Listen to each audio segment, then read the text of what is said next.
Esta es la segunda parte de la historia de la República Oriental del Uruguay en 20 minutos, en el marco del ciclo Mitos y Verdades de Danilo Antón para el canal de Fogón en Fogón y la radio cooperativa.uy.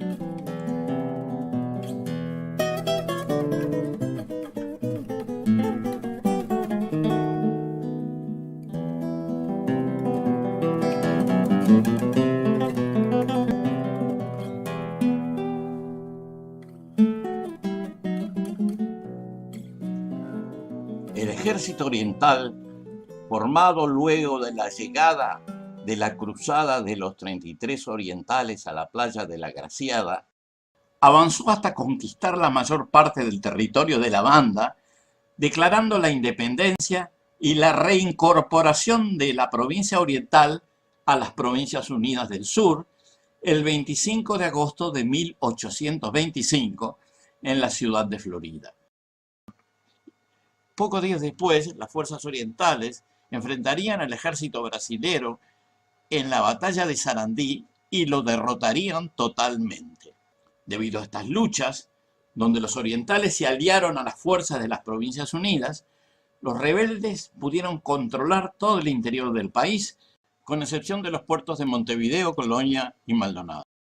Una batalla decisiva tuvo lugar en Ituzaingó el 20 de febrero de 1827, en donde las fuerzas de las Provincias Unidas derrotaron totalmente y, según se supo después, definitivamente a las tropas del Imperio de Brasil. Esta batalla fue la antesala de la Convención Preliminar de Paz de 1828, en donde habría de surgir el Estado Oriental del Uruguay. Todo esto ocurrió luego de un episodio imprevisto en que Fructuoso Rivera, uno de los jefes orientales, que había ejercido mando en el ejército luso brasileño y se había cambiado de bando nuevamente, decidió invadir las misiones orientales que estaban bajo control brasilero. Lo hizo desobedeciendo las órdenes del Comando Unificado de las Provincias Unidas, creando una nueva situación sorpresiva. Debido a esta invasión inesperada que consideró preocupante, el gobierno del emperador Don Pedro, en conversaciones con representantes de Buenos Aires y un diplomático inglés en 1828, en lo que se llamó la Convención Preliminar de Paz, aceptó la formación de un nuevo Estado que se llamaría Estado Oriental del Uruguay y más tarde República Oriental del Uruguay. Esta Nobel República, constituida oficialmente el 18 de julio de 1830, eligió como primer presidente al propio Fructuoso Rivera. Fructuoso Rivera, el primer presidente de la República Oriental del Uruguay recientemente constituida, como tarea principal, se propuso asegurar el control de la campaña, eliminando físicamente a las comunidades nativas existentes, que eran todavía varios centenares.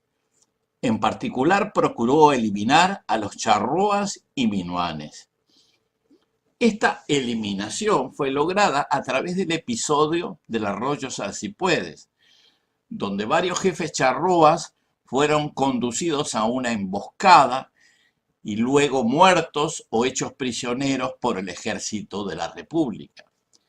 Algunos años más tarde, en 1835, la República Oriental eligió un nuevo presidente constitucional, llamado Manuel Oribe. Oribe no pudo completar pacíficamente su mandato porque Fructuoso Rivera, el anterior presidente, organizó una rebelión que triunfaría en 1838. Este golpe militar sería el inicio de una larga serie de confrontaciones entre los dos bandos. Por un lado estaba el bando de Oribe, conocido como los blancos, y por otro el bando de Rivera, que se identificaba como los colorados. Estos dos bandos se reconocerían por sus diferencias frente a las intervenciones extranjeras. Los blancos tendrían posiciones más americanistas y federalistas, mientras que los colorados se mantendrían más europeístas y unitarios, apoyando las intervenciones y a veces la participación extranjera en la política nacional. Esta confrontación se incrementó en la Guerra Grande de 1843, en donde los blancos, apoyados por el gobierno de Buenos Aires de Juan Manuel de Rosas y liderados por Manuel Oribe, sitiaron Montevideo generando un gobierno paralelo en el llamado Cerrito de la Victoria, a pocos kilómetros de la ciudad vieja de Montevideo. Mientras el gobierno llamado de la Defensa de Montevideo era apoyado por fuerzas inglesas y francesas. Finalmente, en 1851, se firmó la paz, que en realidad significó la aceptación de que las fuerzas federales habían sido derrotadas y que esto llevó a la renuncia de Juan Manuel de Rosas en el año siguiente. También dio lugar a la consolidación de la influencia de Brasil sobre los futuros gobiernos uruguayos. Al mismo tiempo, se supo la noticia que el primer caudillo federal, José Artigas, había muerto en el Paraguay un año antes.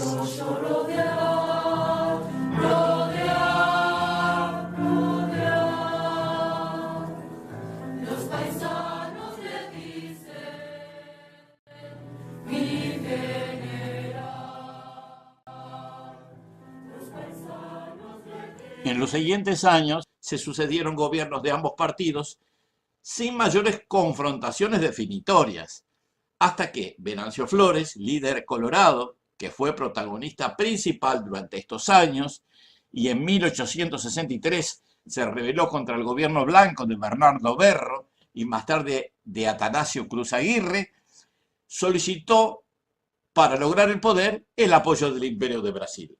Luego, las fuerzas brasileras avanzaron en el norte de Uruguay en apoyo a Flores, sitiando la ciudad de Paysandú, que conquistaron, luego de un sangriento bombardeo donde murió mucha gente, y ejecutaron al oficial al mando de la guarnición, llamado Leandro Gómez.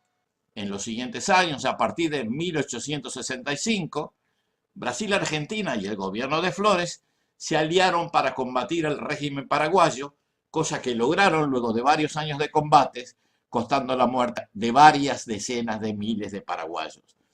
En los años siguientes, a pesar que Venancio Flores fue asesinado en 1868, el gobierno de Uruguay continuó en manos del Partido Colorado. De todos modos, hubo varias rebeliones, como la llamada Revolución de las Lanzas de Timoteo Aparicio en 1870 contra el presidente Lorenzo Valle, y ya a fines de la década de 1890, los levantamientos del caudillo blanco de Cerro Largo, Aparicio Saravia. En los primeros años de la década de 1890, Aparicio Saravia había luchado en la Revolución Federalista de Brasil, que lideraba su hermano Gumersindo. Luego de la muerte de este y la derrota de los revolucionarios, Aparicio regresó a Uruguay, en donde encabezó en 1897 un movimiento de rebelión de varios departamentos del interior contra el gobierno colorado centralista de Montevideo. Su última intentona insurgente de 1904 fue derrotada debido al asesinato del líder en la localidad de Massoyer, cerca de la frontera. Se puede decir, en cierto modo, que con Aparicio había muerto el último caudillo federalista del Uruguay. En el gobierno colorado de 1903 había sido elegido José Valle y Ordóñez. Valle era un periodista e intelectual, hijo de un anterior presidente, y durante sus gobiernos desarrolló políticas modernizadoras, incluyendo la democratización de la Constitución, la separación del Estado de la Iglesia, el reconocimiento de derechos de los trabajadores, la ley de divorcio, las pensiones a la vejez, así como la creación de varias instituciones públicas, como el Banco de Seguros, Banco Hipotecario, Banco República, Administración de Ferrocarriles, etc. El Partido Colorado Vallista se mantuvo en el poder con políticas tendientes a aumentar el rol del Estado y el proteccionismo industrial, solo interrumpidas entre 1931 y 1938, en el periodo de la presidencia y dictadura de Gabriel Terra. El Partido Colorado instauró un régimen colegiado en 1952 que duraría por 15 años hasta 1967. Un protagonista principal de las políticas proteccionistas vallistas fue Luis Valle Berres en el periodo 1954 a 1958. En las elecciones de 1958, el Partido Colorado fue desplazado del poder por el Partido Nacional bajo el liderazgo del viejo dirigente del Partido Nacional, Luis Alberto Herrera. El nuevo gobierno blanco promovió políticas de liberalización de la economía con escaso éxito, hasta que en la elección de 1966 triunfó nuevamente el Partido Colorado con la candidatura del general Gestino, cuya presidencia en 1967 reinauguró el sistema presidencial de gobierno, terminando con el experimento colegiado, pero fallecería unos meses más tarde. El sucesor de Gestino fue Jorge Pacheco Areco. Este presidente inició un periodo de gobierno represivo, inclinado a la derogación de la agenda de derechos heredados del vallismo, imprimiendo a sus decisiones un tono autoritario. Las políticas de Pacheco provocaron resistencias en el movimiento sindical y estudiantil, dando lugar también a la formación de movimientos radicales políticos que buscaban cambios revolucionarios en la sociedad, tal como fuera el caso del Movimiento de Liberación Nacional o Tupamaros, que habría de ser derrotado unos pocos años más tarde. Las políticas autoritarias de Pacheco se extendieron con el siguiente presidente, Juan María Bordaberry, y aún más luego de 1973, con un golpe militar que fuera ratificado por el propio Bordaberry. El nuevo régimen disolvió el Parlamento, cercenó derechos, encarceló, torturó y mató a numerosas personas, muchas de ellas desaparecidas. Algunas de estas desapariciones están todavía pendientes 40 años más tarde. Este gobierno dictatorial militar todavía habría de durar otros 11 años y que recién pudo ser sustituido en 1985, año en que el país recuperó sus instituciones democráticas tradicionales.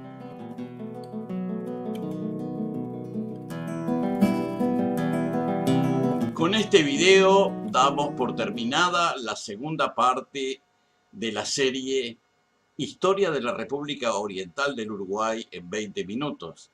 En próximos videos trataremos de enfocar algunos temas específicos de esta historia. Esta conversación se presentó en el marco del ciclo Mitos y Verdades de Danilo Antón, del canal De Fogón en Fogón y la radio cooperativa.uy.